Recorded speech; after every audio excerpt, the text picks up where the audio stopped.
샬롬, 류 선생의 구속사 천국열차, 유도선 목사님의 신구약 성경 파노라마를 낭독하는 시간입니다. 지금은 고린도전서 파노라마 2장입니다.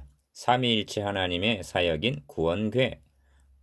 요절은 7절, 오직 비밀한 가운데 있는 하나님의 지혜를 말하는 것이니 곧 감추었던 것인데 하나님이 우리의 영광을 위하사 만세전에 미리 정하신 것이라.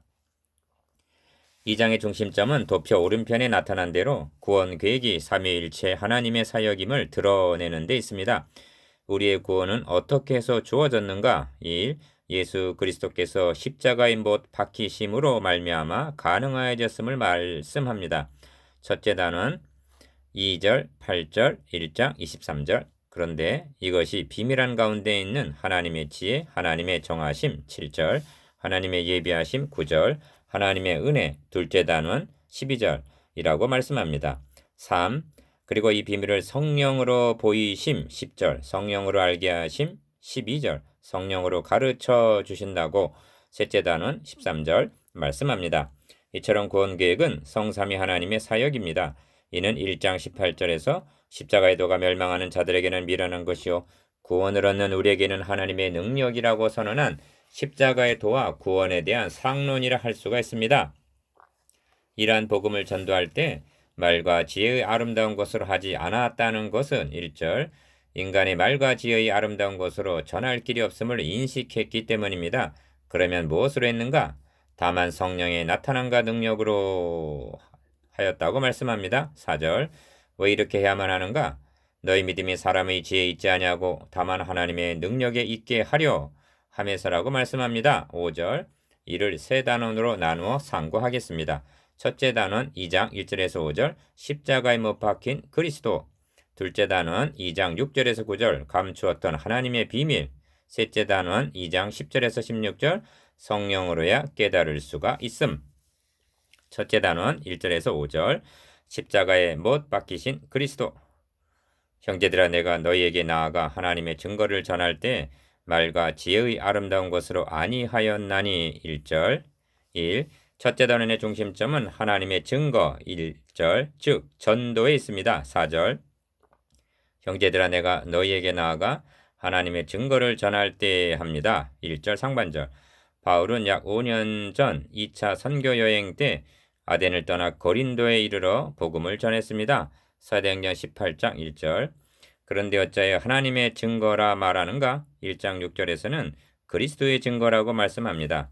복음 전도란 냉장고나 텔레비전과 같은 상품을 선전하는 그런 것이 아닙니다. 하나님께서 그리스도를 통해서 이루어 주신 하나님의 증거, 그리스도의 증거인 것입니다. 이 말과 지혜의 아름다운 것으로 아니하였나니 합니다. 1절 하반절 다른 번역은 형제 여러분 내가 여러분에게 하나님의 말씀을 전할 때 고상한 말이나 인간의 지혜로 하지 않았습니다. 합니다. 현대인의 성경. 본 단원에서는 인간의 지혜를 세 번이나 부정적인 의미로 사용하고 있습니다. 지혜의 아름다운 말로 하지 아니하였다. 1절. 지혜의 권하는 말로 하지 아니하고 4절. 너희 믿음이 사람의 지혜에 있지 아니하고 합니다. 5절. 13절에서도 사람의 지혜의 가르친 말로 아니하고 합니다. 이미 1장 17절에서도 말의 지혜로 하지 아니함은 합니다. 복음 증거에 있어서 인간의 지혜란 무용지물임을 얼마나 강조하고 있습니까? 그러면 무엇으로 했단 말인가? 3. 다만 성령의 나타남과 능력으로 하였다고 말씀합니다. 4절 하반절. 이는 두 마디로 되어 있는데 첫째로 기억, 성령의 나타남입니다. 복음을 믿게 하여 구원 얻게 하는 것은 사람이 할 수 있는 일이 아니라 성령의 사역이라는 것입니다. 다시 한번 명심해야 할 점은 성령은 주님께서 십자가상에서 다 이루었다 하신 구속사역을 증거하기 위해서 오셨다는 사실입니다. 자세한 설명을 셋째 단원에 가서 보게 될 것입니다만 그러므로 성령으로 하지 아니하고는 누구든지 예수를 주시라 할 수 없느니라 12장 3절 즉 믿을 수가 없다고 말씀합니다. 바울은 데살로니가 교회에 보낸 편지에서도 이는 우리 복음이 말로만 너희에게 이른 것이 아니라 오직 능력과 성령과 큰 확신으로 된 것이니 합니다. 데살로니가전서 1장 5절 그래도 복음 전도를 사람의 지혜로 설득할 수가 있다고 생각한단 말인가? 4. 다음은 능력이라는 뜻입니다. 이를 대뜸 기사이적으로 보아서는 아니 됩니다. 능력으로 했다는 말은 이 복음은 모든 믿는 자를 구원하시는 하나님의 능력이 됨이라 한 로마서 1장 16절 복음의 능력을 가리킵니다. 십자가의 도가 멸망하는 자들에게는 미련한 것이지만 구원을 얻는 우리에게는 하나님의 능력이라고 말씀합니다. 1장 18절 복음 증거가 성령의 사역이라면 최대의 능력이 무엇인가? 5. 너희의 허물과 죄로 죽었던 너희를 살리셨도다 한 에베소서 2장 1절 중생 즉 거듭남임을 확신하시기를 바랍니다. 죽은 나사로가 살아났으나 또 죽었습니다. 그러나 중생한 자는 영생을 합니다. 진정 어느 능력이 큰 것인가? 중생의 능력을 어떻게 표현하고 있는가를 보십시오. 그의 힘의 강력으로 역사하심을 따라 믿는 우리에게 베푸신 능력의 지극히 크심 에베소서 1장 19절 즉 능력의 최상급이라고 말씀합니다. 그래도 안심이 되지 않았기 때문일까요? 그 능력이 그리스도 안에서 역사하사 죽은 자들 가운데서 다시 살리시고 하고 에베소서 1장 20절 주님을 다시 살리신 능력과 우리를 거듭나게 하신 그 능력이 동일한 능력임을 강조합니다. 이것이 바울이 말씀하는 성령의 나타남과 능력으로 하였다는 뜻입니다. 성령의 나타남과 능력 1. 이를 알았기에 내가 너희 중에서 예수 그리스도와 그의 십자가에 못 박히신 것 외에는 아무것도 알지 아니하기로 작정하였음이라 하는 것입니다. 2절 현대교회는 거듭남의 중대성을 너무나 모르고 평가절하하고 있지 아니한가 여겨집니다. 거듭남은 언제 일어나는가? 진리의 말씀 곧 너희의 구원의 복음을 듣고 그 안에서 또한 믿어 약속의 성령으로 인치심을 받았으니 합니다. 에베소서 1장 13절 이는 세 마디로 되어 있는데 첫째는 기어 진리의 말씀 곧 구원의 복음을 들어야 합니다. 둘째는 니은 그 안에서 또한 믿어 합니다. 셋째는 약속의 성령으로 인치심을 받았으니 합니다. 이런 뜻입니다. 자신은 예수 그리스도와 그의 십자가에 못 박히신 2절 십자가에도 구원의 복음을 전하고 성령은 이 말씀과 함께 능력으로 역사하셔서 믿음과 거듭남을 주셨다는 것입니다. 아무 설교나 듣기만 하면 거듭남의 역사가 일어나는 것이 아닙니다. 오직 진리의 말씀 곧 구원의 복음 다시 말하면 십자가의 도를 들을 때만 일어나는 역사란 말씀입니다. 명심하십시다. 진리의 말씀 곧 구원의 복음을 증거해야 함은 전도자의 몫입니다. 그리고 믿음과 거듭남을 주시는 것은 성령께서 하실 사역입니다. 그러므로 우리는 하나님의 동역자라고 말씀하는 것입니다. 3장 9절 그런데 문제의 심각성은 현대교회의 강단에서 진리의 말씀 곧 구원의 복음이 점점 사라져가고 있다는 사실입니다. 이것은 다름 아닌 거듭날 기회가 사라져가고 있다는 뜻이 됩니다. 성경은 듣지도 못한 일을 어찌 믿으리요? 전파하는 자가 없이 어찌 들으리요? 합니다. 로마서 10장 14절 2. 5절은 본단원의 결론입니다. 너희 믿음이 사람이 지혜 있지 아니하고 다만 하나님의 능력이 있게 하려 하였노라 합니다. 5절 이는 사활이 달려있는 그토록 중요한 대목입니다. 이를 풀어서 말씀을 드리면 믿음에는 사람에게서 난 믿음이 있고 성령으로 말미암은 믿음도 있다는 것이 됩니다. 사람을 예배당에 모으는 데는 고상한 말이나 어떤 프로그램에 의해서도 할 수가 있다는 것입니다. 그러나 그런 믿음은 죽었던 영혼을 거듭나게 하여 구원에 이르게 하는 믿음이 아니라는 것입니다. 만일 그런 믿음으로도 구원을 얻을 수가 있다면 그리스도의 십자가가 헛되게 1장 17절 하반절 즉 공연히 죽으신 것이 되고 만다는 것입니다. 3. 요한복음에 이에 대한 빛을 비춰주는 대목이 있습니다. 많은 사람이 그 행하시는 표적을 보고 그 이름을 믿었으나 합니다. 그러면 된 것이 아닌가? 그러나 예수는 그 몸을 저희에게 의탁치 아니하셨으니 이는 친히 모든 사람을 아심이요 합니다. 요한복음 2장 23절에서 24절 무슨 뜻인가? 표적을 보고 따르는 그들의 믿음을 인정하지 않으셨다는 그런 뜻입니다. 그렇다면 어떤 믿음이 인정을 받는 믿음인가? 이어지는 말씀을 보십시오. 주님은 니고데모에게 진실로 진실로 너에게 이르노니 사람이 거듭나지 아니하면 하나님 나라를 볼 수 없느니라 하십니다. 요한복음 3장 3절 즉 성령의 나타남과 능력에 의한 믿음이라야 하나님의 나라에 들어갈 수가 있다는 것입니다. 이를 알았기에 바울은 다만 하나님의 능력에 있게 하려 하였노라 하는 것입니다. 5절 하반절 4. 바울의 설교관 전도관은 오늘의 목회와 성도들의 신앙을 점검하게 합니다. 첫째로 기어 나 자신은 회중들의 사활이 달려있는 십자가에도 전하기를 얼마나 열광하고 있는가를 점검해 보아야만 합니다. 둘째는 니은 자신에게 의탁하신 성도들이 거듭났는지 여부를 주목해 보아야만 합니다. 물론 거듭남은 인간이 판단할 수 있는 영역이 아닙니다. 그러나 그 특성은 분명히 다르게 나타납니다. 성경은 말씀합니다. 육신을 좇는 자는 육신의 일을, 영을 좇는 자는 영의 일을 생각하나니. 로마서 8장 5절.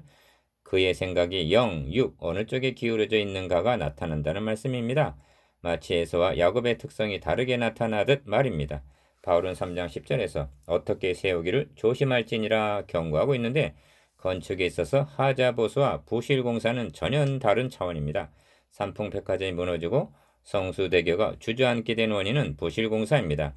부실공사란 보수하면 되는 문제가 아닙니다. 헐고 다시 지어야 하는 치명적인 결함을 뜻합니다. 오늘의 설교나 전도 방법이 부실공사란 생각이 들지 않습니까? 너희 믿음이 5절 상반절, 즉 성도들의 믿음이 하나님의 능력이 있지 않냐고 사람이 지혜에 있다면 이는 언젠가는 무너지게 될 부실공사라고 말할 수밖에 없는 것입니다. 성경의 주제 1. 그렇다면 주일마다 예수 그리스도와 그의 십자가에 못 박히신 것만을 전해야 된단 말이냐 하고 묻고 싶은 분이 계실 것입니다. 주님이 친히 하신 말씀으로 대답할 것입니다. 너희가 성경에서 영생을 얻는 줄 생각하고 성경을 상고하거니와 이 성경이 곧 내게 대하여 증거하는 것이로다. 요한복음 5장 39절. 신약성경은 물론이거니와 구약성경의 주제와 기록, 목적도 그리스도를 증거하는 데 있다는 것입니다. 그렇다면 구약성경 어느 본문을 설교할 때에도 그리스도를 증거하여 만나게 해 주어야 한다는 뜻이 됩니다. 왜냐하면 성경의 중심이 그리스도라면 설교의 중심에도 그리스도가 와야 함은 너무나 당연한 것이기 때문입니다. 이 한두 가지 예를 들어보겠습니다. 기억. 너의 아들 너의 사랑하는 독자 이삭을 번제로 드리라 하신 창세기 22장을 설교할 때 우리도 아브라함처럼 순종하여 복을 받자라고 말한다면 주제에서 벗어난 것입니다. 이를 문맥적으로 보십시오. 지금 하나님은 아브라함의 자손으로 그리스도를 보내셔서 천하 만민이 구원의 복을 받게 하시려는 구원 계획을 이루어 나가시는 중입니다. 그리스도가 아브라함의 자손으로 오실 것은 분명해졌으나 어떤 방도로 천하 만민이 구원을 얻게 되는가는 아직 말씀하시지 않으셨습니다. 이를 보여주시려는 것이 22장의 주제입니다. 그것이 너의 아들 너의 사랑하는 독자 이삭을 번제로 드리라. 창세기 22장 2절. 대신하여 번제로 드렸더라 한 22장 13절. 번제와 대속으로 말미암아 가능하여짐을 계시하시려는 것입니다. 3. 갈멜산에 불이 임한 주제가 무엇인가? 그것은 이 밤에 불이 임하게 하자는 불이 아닙니다. 엘리야는 하나님을 아브라함과 이삭과 이스라엘의 하나님 여호와여 하고 부르고 있습니다. 열왕기상 18장 36절. 이는 조상들에게 언약하신 언약의 하나님이심을 고백하는 뜻입니다.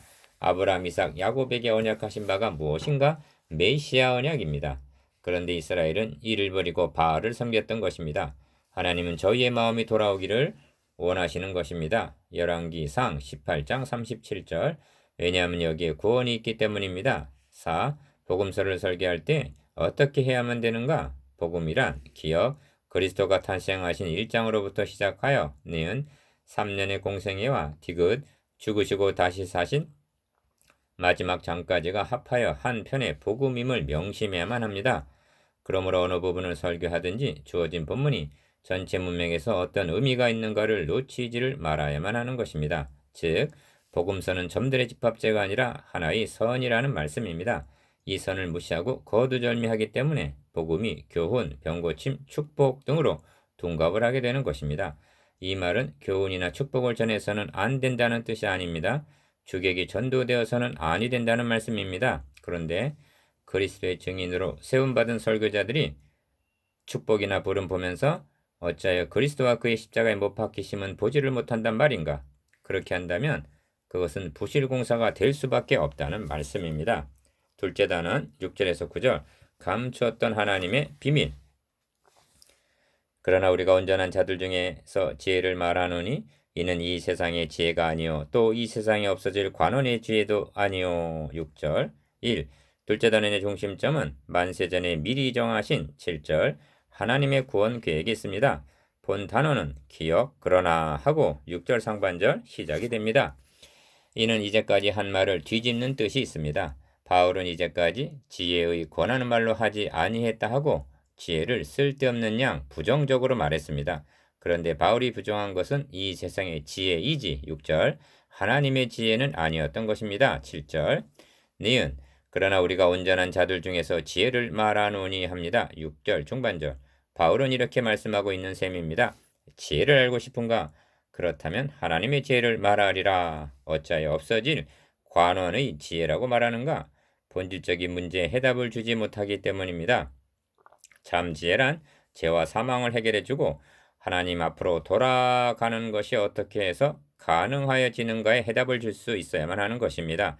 이에 대한 해답을 주지 못한다면 이 세상에 없어질 지혜일 뿐입니다. 이 오직 비밀한 가운데 있는 하나님의 지혜를 말하는 것이니 곧 감추었던 것인데 합니다. 7절 상반절 바울은 다른 곳에서도 복음을 이렇게 부르고 있습니다.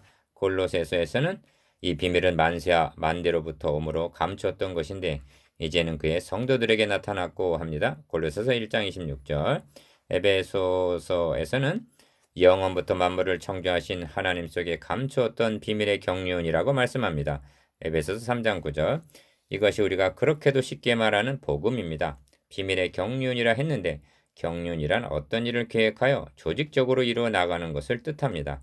복음은 임기응변으로 주어진 것이 아닙니다. 영원 전부터 계획하시고 역사 속에서 성취해 오신 경륜입니다.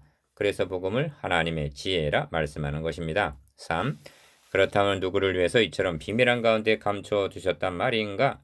하나님의 우리 영광을 위하사 만세전에 미리 정하신 것이라 합니다. 7절 하반절 얼마나 심오한 지혜인가? 기록된 바 하나님의 자기를 사랑하는 자들을 위하여 예비하신 모든 것은 눈으로 보지 못하고 귀로도 듣지 못하고 사람의 마음으로도 생각지 못하였다 함과 같으니라 합니다. 9절 학자들은 이 말씀을 어디서 인용한 것인가 하는 문제로 고심합니다. 이사야 64장 4절을 자유롭게 인용한 것으로 여겨지지만 제가 깨닫기로는 구약성경에 나타난 하나님의 지혜를 집약한 것으로 볼 수가 있습니다. 예비하신 모든 것이란 말은 구약성경을 요약한 표현이라 할 수가 있기 때문입니다. 4. 이 지혜는 이 세대의 관원이 하나도 알지 못하였나니 합니다. 8절 상반절 왜냐하면 비밀한 가운데 있는 하나님의 지혜이기 때문입니다. 7절 상반절 만일 알았다면 영광의 주를 십자가에 못 박지 아니하였으리라 합니다. 8절 하반절 여기에는 두 가지 해석이 가능합니다. 첫째는 빌라도 총독, 헤롯 왕은 말할 것도 없고 대제사장 서기관, 장로와 같은 종교 지도자들까지도 하나님의 지혜를 알지 못하여 영광의 주를 십자가에 못 박았다는 것입니다. 그런데 또 다른 가능한 해석은 감추었던 비밀의 핵심이 무엇인가 하는 점입니다. 하늘의 미리 죽음으로 많은 열매를 맺게 하시려는 데 있습니다. 이를 누구에게 비밀로 감춰두셨단 말인가? 궁극적으로는 사탄입니다. 그리고 그리스도를 죽이도록 배후에서 관원들을 사주한 자가 사탄이라는 사실입니다. 요한복음 13장 2절 그렇다면 감춰두신 목적이 사탄이 모르게 하기 위해서라는 것이 됩니다. 만일 사탄이 십자가를 통해서 자신의 머리가 상하게 될 것을 알았다면 영광의 주를 십자가에 못 박았을 것인가? 5. 본 단원을 마치기 전에 바울이 둘째 단원, 즉 복음을 하나님의 지혜 만세전에 미리 정하신 것 7절 사랑하는 자들을 위하여 예배하신 모든 것이라고 9절 말씀하는 의도가 무엇인가 하는 점을 생각하게 합니다. 이는 바른 전도 방법을 깨닫기 위해서는 복음에 대한 바른 인식이 선행이 되어야만 하기 때문입니다.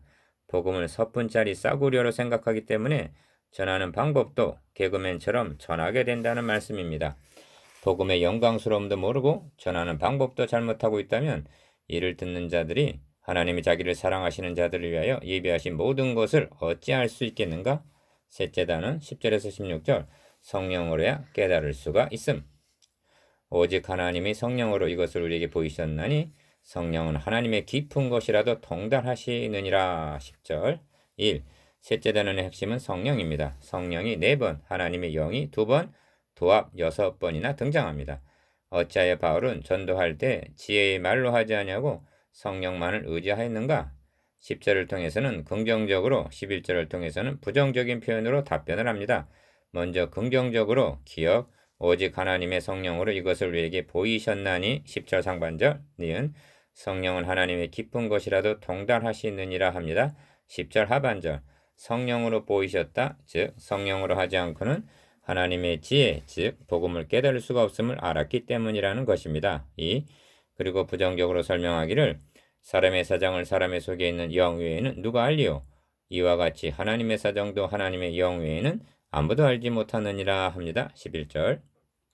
즉 성령으로 하지 않고는 아무도 알지 못한다 하고 단언을 합니다. 이렇게 말하는 바울의 심중에는 우리도 전에는 어리석은 자여 순종치 아니한 자여 속은 자였던 디도서 3장 3절 자신의 과거 상태를 생각했을 것입니다. 이를 아는 자라면 하나님의 증거를 전할 때 성령을 의지하지 않고 말과 지혜의 아름다운 것으로 할 수가 있단 말인가? 1절 3. 12절에서는 다시 긍정적으로 강조하기를 기억 우리가 세상의 영을 받지 아니하고 오직 하나님께로 온 영을 받았으니 합니다. 12절 상반절 성령을 하나님께로 온 영이라고 말씀함을 주목하시기를 바랍니다. 그리고 하나님은 성령보다 먼저 독생자를 보내주셨음을 기억하시기를 바랍니다. 니은 우리에게 은혜를 주신 것은 독생자의 죽으심을 통해서 주셨고 이를 알게 하심은 성령을 통해서 해 주신 것이라는 말씀입니다. 4. 주님은 잡히시던 밤에 제자들에게 보혜사 곧 아버지께서 내 이름으로 보내실 성령 그가 너희에게 모든 것을 가르치시고 내가 너희에게 말한 모든 것을 생각내게 하시리라. 요한복음 14장 26절 내가 아버지께로서 너희에게 보낼 보혜사 성령 곧 아버지께로서 나오시는 진리의 성령이 오실 때 그가 나를 증거하실 것이요 하고 요한복음 15장 26절 성령의 사역이 복음 증거에 있음을 분명히 말씀하셨습니다. 그리고 내가 떠나가지 아니하면 보혜사가 너희에게 오시지 아니할 것이요 하십니다. 요한복음 16장 7절 즉 주님의 죽으심이 없다면 성령이 오실 필요가 없으시다는 뜻입니다. 주님은 죽으시고 다시 살아나셔 승천하셨고 약속하신 대로 성령은 오셨습니다. 이제까지도 성령은 떠나시지 아니하시고 이 사역을 계속하고 있는 것입니다. 바울과 동역하셨던 성령은 이제 여러분과 동역하기를 원하십니다. 5. 이를 믿기에 바울은 13절에서 우리가 이것을 말하거니와 사람의 지혜의 가르친 말로 아니하고 오직 성령의 가르친 것으로 하니 하고 재차 강조합니다. 13절 상반절 그런 후에 14절에서는 육에 속한 사람은 하나님의 성령의 일을 받지 아니하나니 합니다. 14절 상반절 왜냐하면 저희에게는 미련하게 보이기 때문이라는 것입니다. 무슨 뜻인가? 복음을 인간의 이성이나 지혜의 호소에 보아야 알 수가 없다는 말씀입니다. 그래서 또 깨닫지도 못하나니 하는 것입니다. 14절 그렇다면 결론은 분명해진 것입니다. 복음 전도는 지혜에 권하는 말로는 불가능하고 성령의 나타남과 능력으로만이 가능하다는 것입니다. 성령의 고유 사역 1. 여기에 성삼위 하나님의 구원 사역이 나타납니다. 하나님 먼저 독생자를 보내셔서 요한복음 3장 16절 은혜를 주셨습니다. 주님은 십자가상에서 다 이루었다 선언하십니다. 요한복음 19장 30절 그렇다고 사람들이 이 은혜 복음을 자동적으로 알게 되는 것은 아닙니다. 그래서 하나님은 성령을 보내주셨습니다. 주님은 승천하시면서 예루살렘을 떠나지 말고 내게 들은 바 아버지 약속하신 것을 기다리라. 성령이 너에게 임하시면 땅끝까지 이르러 내 증인이 되리라 하셨습니다. 사도행전 1장 4절 8절 그리고 주님은 사도행전 1장에서 승천하시고 2장에서 성령은 강림하시는 것입니다. 즉 임무 교대가 이루어진 것입니다. 이를 요약을 하면 기억 우리의 영광을 위하사 만사전에 미리 정하신 7절 하나님의 계획이 있습니다. 니은 십자가에 못 박히신 8절 그리스도의 구속이 있습니다. 디귿 이것을 우리에게 알게 하시는 10절 12절 13절 성령의 사역이 있습니다. 우리의 영광을 위하여 삼위 하나님께서 역사하여 주셨습니다. 2. 바울은 신령한 자는 모든 것을 판단한다고 말씀합니다. 15절 이는 14절의 육에 속한 자와 대조되는 사람 곧 성숙한 그리스도인을 가리킵니다. 그리고 판단이라는 말은 앞에 있는 분변함이니라 한 14절 하반절 분변과 같은 단어입니다. 그렇다면 신령한 자란 어떤 자인가? 방언을 말하고 귀신을 쫓아내는 그런 뜻이 아닙니다. 그리스도의 영과 말씀을 가지고 분별력을 행사하는 자인 것입니다. 이렇게 말씀하는 바울의 의도는 고린도 성도들의 분별력의 미숙함을 간접적으로 드러내고 있는 것입니다. 3. 바울은 누가 주의 마음을 알아서 주를 가르치겠느냐 하고 묻고 있습니다. 16절 상반절 이 말씀 속에는 바울의 착잡한 심정이 담겨 있습니다. 왜냐하면 묻는 대상이 설교를 듣는 성도가 아니라 가르치는 자에게 맞춰져 있기 때문입니다. 만일 바울이 복음의 씨를 뿌리고 복음으로 태어나게 한 고린도에 다른 사람이 가서 말씀을 전하지 않았다고 하면, 그리고 전할 때 그리스도의 마음을 알아서 전했다면, 나는 바울에게, 나는 아볼로에게, 나는 게바에게, 나는 그리스도에게 하는 1장 12절의 분열은 일어나지 아니했을 것입니다. 그래서 누가 주의 마음을 알아서 주를 가르치겠느냐 묻고 있는 것입니다. 이 마지막에 이르러 바울은 그러나 우리가 하고 16절 하반절 단호하게 말합니다. 그러나는 차별화의 뜻이 있습니다. 이는 다른 사람은 어떠하든지 달라야 한다는 것입니다. 바울은 순교 직전에 기록한 마지막 서신서에서 디모데에게 그러나 너는 배우고 확신한 일에 거하라. 너가 네게서 배운 것을 알며 하고 차별화를 명합니다. 디모데후서 3장 14절 4장 5절. 너는 달라야 한다는 것입니다. 니은 우리가 그리스도의 마음을 가졌느니라 합니다. 16절 하반절. 그리스도의 마음을 가졌다는 것은 그리스도의 영과 12절, 그리스도의 말씀 6절 둘 다를 가졌다는 뜻이 됩니다. 왜냐하면 주의 마음은 말씀과 성령을 통해서만 알 수가 있기 때문입니다. 바울은 그리스도의 정신을 가졌다고 말씀하고 있지 아니합니다. 즉 성경을 머리로만 알고 지식적으로 전한 것이 아니라는 말씀입니다. 빌립 교회에 보낸 편지에서는 내가 예수 그리스도의 심장으로 너희 무리를 어떻게 사모하는지 하나님이 내 증인이시니라 합니다. 빌립보서 1장 8절 3. 바울이 2장을 누가 주의 마음을 알아서 주를 가르치겠느냐 하고 질문하는 것으로 마치고 있다는 것은 모든 시대 설교자들에게 던지는 질문으로 다가옵니다. 우리는 주의 마음을 알아서 주를 가르치고 있는가? 아브라함에게 사랑하는 독자 이삭을 번제로 드리라 명하시는 주의 마음을 바로 전하고 있는가? 유월절, 오순절, 초막절, 3대 절기를 지키라 명하시는 주의 마음을 알아서 전하고 있는가? 조석으로 상번제를 드리라, 안식일을 지키라 명하시는 주의 마음은 무엇인가? 사개월을 향해서 내가 오늘 밤 너의 집에 유하여야 하겠다 하시는 주의 마음은 무엇인가? 간음 현장에서 끌려온 여인을 향하여 나도 너를 정죄하지 아니하노니 하시는 주의 마음은 무엇인가? 그러므로 그가 그리스도의 마음을 가졌느냐는 여부는 설교할 수 있는 자격이 걸려있는 문제라 해도 과언이 아닙니다. 4. 이제 묵상해 보십시다. 기억, 십자가에도 전하기를 얼마나 열망하고 있는지. 니은, 성령과 동역하고 있다는 확신이 있는지. 디귿, 성도들에게 영합하기보다는 거듭남에 더욱 관심을 기울이고 있는지. 리을, 본문에 나타난 주의 마음을 알아서 주를 가르치기를 사모하고 있는지.